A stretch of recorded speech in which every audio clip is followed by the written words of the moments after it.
네. 자, 여러분, 오늘 지금 방송은 잘 나가고 있나요? 목소리 잘 들리십니까? 예. 지금 보니까, 지금 이게 스피커가 좀 조절이 잘못돼 있었어요. 근데 잘 나가고 있었나 모르겠네. 잘 나가고 있었나요? 예. 예. 자, 지금부터 계속 오늘 준비한 이야기 본격적으로 진행해 보겠습니다. 자, 오늘 제가 준비한 얘기는요, 아까도 말씀드렸듯이 윤석열의 사과 얘기부터 좀 시작을 해 보겠습니다. 윤석열이 오늘 이태원 참사 6일 만에 공식 사과를 했습니다. 조계종에서 개최한 추모제의에 참석을 해서 거기서 사과를 했는데요. 뭐 모든 것은 정부의 책임이다 뭐 이런 식으로 얘기는 하긴 했어요. 진작에 좀 그런 얘기했으면 이렇게 화가 안 났을 텐데 그동안 입 싹 닫고 있다가 정부가 다 무슨 책임을 지느냐, 놀러 가는 사람들 국민들 어떻게 책임지느냐, 거긴 주체가 없기 때문에 정부의 책임도 없다, 주체자가 있으면 주체자한테 책임을 지우지 라는 식으로 얘기를 해왔는데요. 그래서 분노를 많이 샀죠. 그런데 결국 6일 만에 공식 사과를 했습니다. 자, 그런데 사과를 한 거는 뭐 바람직하죠. 당연히 사과를 했어야 하고요. 진작 했어야 하는데 오히려 이게 사과가 너무 늦지 않았느냐라는 그런 생각도 드는데, 이 사과가 나온 시점을 가만히 살펴보니까 이 천공이 사과를 하라고 말한 직후라는 점에서 야, 이거 좀 이상하다 라는 생각을 지울 수가 없습니다. 이게 무슨 말이냐고요? 천공 스승이라는 사람은요, 최근 며칠째 계속해서 이태원 참사에 대해서 거론을 하고 있습니다. 이태원 참사에 대해서 거론을 하면서 오늘이 아마 어제까지 사흘째 계속 거론을 하고 있는데, 첫 번째 날 뭐라고 얘기를 했느냐면 아이들의 희생을 보람되게 써야 한다. 아이들의 희생을 보람되게 써야 한다라는 말을 해가지고 사람들을 기겁하게 만들었습니다. 아이들이 희생을 했는데 이 아이들의 희생을 우리가 보람되게 써야지. 그래서 보람되게 어떻게 쓸 거냐. 전 세계가 애도를 하면은 편지를 한 장씩 써서 보내. 대통령은 대통령대로, 영부인은 영부인대로, 국장은 국장대로, 장관 장관대로 이렇게 보내. 막 이렇게 했다고. 그 편지를 써가지고 이게 우리나라가 세계와 조인해야 된다. 이런 얘기를 하는 거예요. 좀 얘기도 되게 웃겼을 뿐만 아니라 표현이 되게 좀 기분 나쁘죠. 희생을 보람되게, 희생을 헛되지 않게 라는 표현을 쓰긴 하지 희생을 보람되게 쓰라고? 뭐 이런 황당한 얘기를 하지? 예, 라는 생각을 안 할 수가 없었어요. 근데 뭐 백보천보 양보해서 뭐 그냥 좀 말실수였다 치죠. 뭐 그래. 뭐 이 사람이 뭐 기자도 아니고 아나운서도 아니고 말하다 보니 좀 표현, 그러니까 뭐 단어 선택이 잘못됐나 보다 뭐 이렇게 좋게 좀 봐주려고는 합니다. 그래도 되게 거슬리죠. 근데 문제는 이걸로 끝난 게 아니라 이 다음 날에 나온 얘기도 그닥 좋은 얘기가 아니라서 그래요. 이태원 참사는 우리 모두의 책임이다. 나라가 십몇 년째 멈춰있기 때문에 별의별 참사가 다 생기는 거고 그러다가 보니 이런 사고가 났다 라는 식으로 얘기를 해요. 나라가 십몇 년째 멈춰있대. 뭔 소리야 이거? 하이, 되게 웃기는 얘기 하잖아. 뭐 나라가 멈춰있는데 멈춰있기는. 되게 웃기는 얘기를 하잖아요. 이상한 소리를 하네? 이런 생각이 듭니다. 그러면서 어제죠. 사흘째 되는 날인 어제 애도 기간을 갖고 그 애도 기간 동안에는 온 국민이 사과를 해야 한다. 사과는 어떻게 하느냐? 아침에 일어나서 아침 세수를 하고 난 다음에 애도하는 마음을 애도를 해야 한다. 그래서 애도를 어떻게 하느냐? 뭐 저기 분향소 가가지고 꽃 놓고 이렇게 하는 게 아니라 말로 해라, 입으로 해라. 그런 얘기를 하는 거예요. 그래서 온 국민이 다 해라! 뭐 이런 식으로 얘기를 했어요. 아니, 온 국민이 왜 애도를 해야 돼? 온 국민이 애도는 해야 되지. 온 국민이 해야 되는데, 왜 자꾸 온 국민이 사죄를 하라 그래? 온 국민들한테, 아이들, 우리 아이들 참, 그 희생에 대해서, 우리 그 안타까운 죽음에 대해서 다들 애도하고 슬퍼하는 거는 맞아요. 근데 왜 국민들 보고 사과를 하라 그래? 내가 아이들아 우리가 미안하다. 내가 미안하다. 그 얘기 왜 국민들이 왜 사과를 해야 돼요? 우리 국민들 다 피해자 아닌가? 물론 그런 생각이 들어요. 아유 어른들이 잘못해가지고 어른들이 저 윤석열 같은 애를 찍어주는 바람에 그래서 우리 아이들이 피해를 받구나. 그런 생각은 들죠. 그래서 미안하다 얘들아. 우리가 좀 더 잘 싸웠어야 하는데 미안하다 얘들아. 이런 마음은 들어요. 근데 자꾸 우리 보고 사과를 하라고 왜 강요를 해? 예? 그러면서 더 웃긴 얘기 뭔지 아세요? 국민 성금을 모금을 해야 된대. 세금으로 쓰지 말고 국민 성금으로 모금을 해야 된대. 그래서 뭐라 그런다? 세금으로 써야 되는데 반대하는 사람이 있으니까 국민 성금을 모금하자. 그런다는 거야. 이건 또 뭔 이상한 소리야? 웃기는 얘기죠. 참 희한하다 하고 있는데 자 그러다가 뭔 얘기를 한다?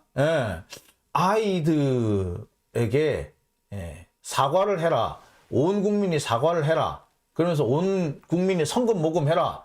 그러면서 뭐 사과는 입 밖에 내서 해야 된다. 라고 해요. 그러고 난 다음 날 윤석열이 사과를 합니다. 자 이거 좀 까마귀 날자 배 떨어졌다 라고 봐야 될까요?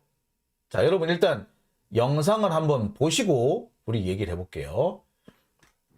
애들을 어떻게 하는 게 맞냐? 우리가 조금 이렇게 뭐 놀다가 가다가 일하다가 어디 또 퇴근하다가 보니까 애도하는 뭐 체리 났다 그거 꽃 하나 얻는다고 애도 아니에요. 국가 애도는 어떻게 하는 거냐? 새벽에 일어나면 세안하고 제일 먼저 딴 거 하기 전에 애도부터 해야 돼. 묵념하면서 어떤 자세로 가져야 되냐? 미안하다 야들아. 이 나라의 모든 국민들은 지금 애도해야 됩니다. 지금 요번 참사만 이야기하는 게 아니에요. 세월호까지 다 해가지고 야들아 미안하다. 우리가 더 노력하마.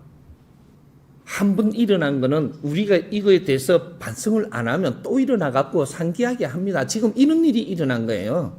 어디에서 사고 났다가 문제가 아니고 국제적으로 저 난민들을 한번 보십시오. 저거는 사는 것보다 더 지옥이야. 저런 일이 일어나는데 우리는 저거 해결 하나 못하고 그냥 이렇게 가면 이 지구촌에서 어떤 일이 일어나도 일어나고 선진국에서 어떤 일들이 자꾸 일어나요.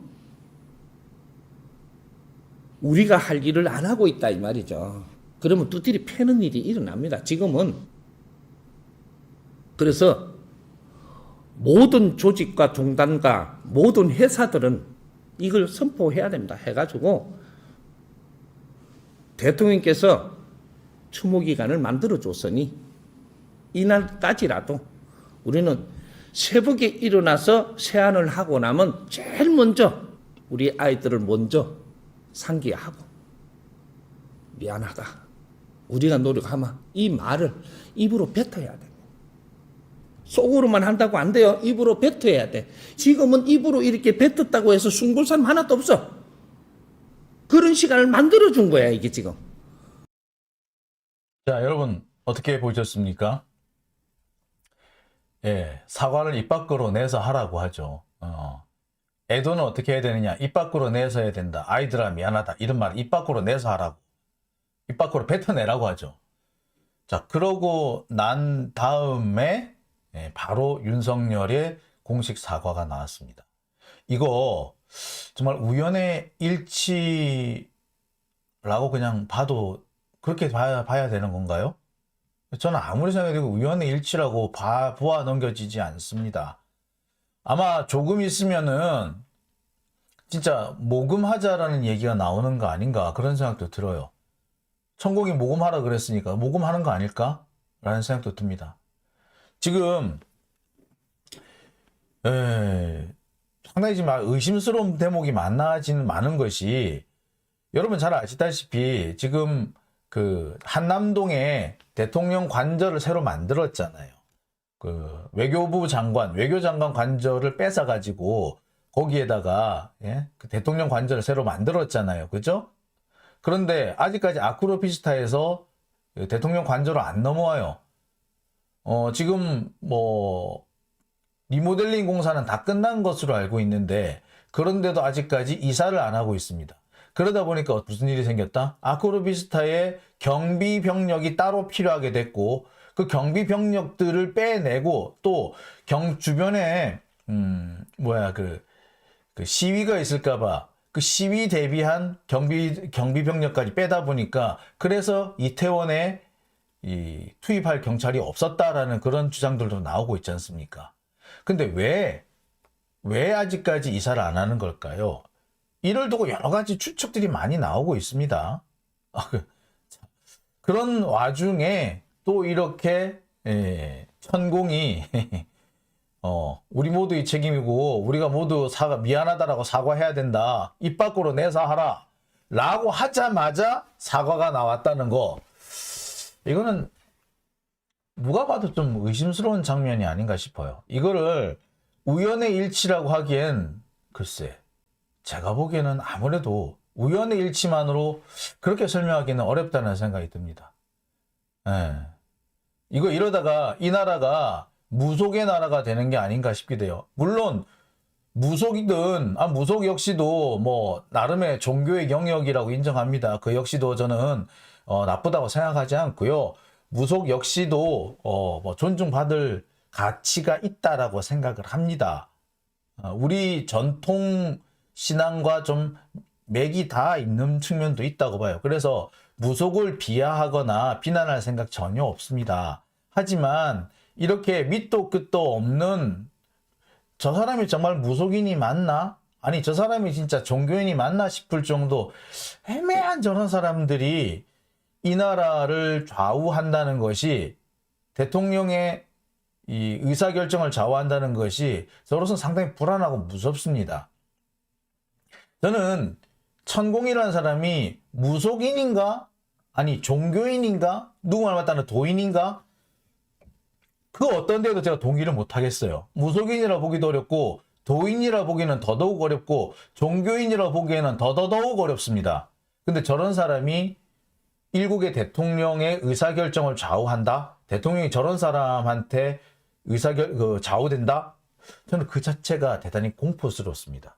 우리가 진짜 지금 북한이라든지 우리 한반도를 둘러싼 여러 가지 정세가 상당히 위험한 그런 상태잖아요. 그런데 대통령의 뜻을 저런 사람이 결정을 한다? 정말 초보 운전자한테 초보 운전자라기보다 무면허 운전자한테 운전대를 맡긴 그런 느낌이 들어요. 초보 운전이면 괜찮겠는데 무면허 운전 같아가지고 대단히 불안합니다. 어떤 분은 이런 말씀도 하시더라고요.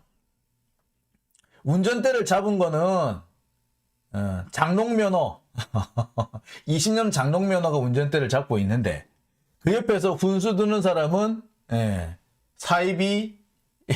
사입이다. 운전면허가 없는 있는 척하는 사입이가 훈수를 두고 있다. 이 차는 어떻게 갈 것인가? 어디로 갈 것인가?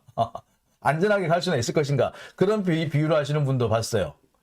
꽤 그럴싸한 비유가 아닌가 싶어요. 운전대를 잡은 사람은 20년 장롱면허고 그 옆에 앉아서 훈수 두는 사람은 무면허고 자, 그 차는 과연 어디로 갈까요?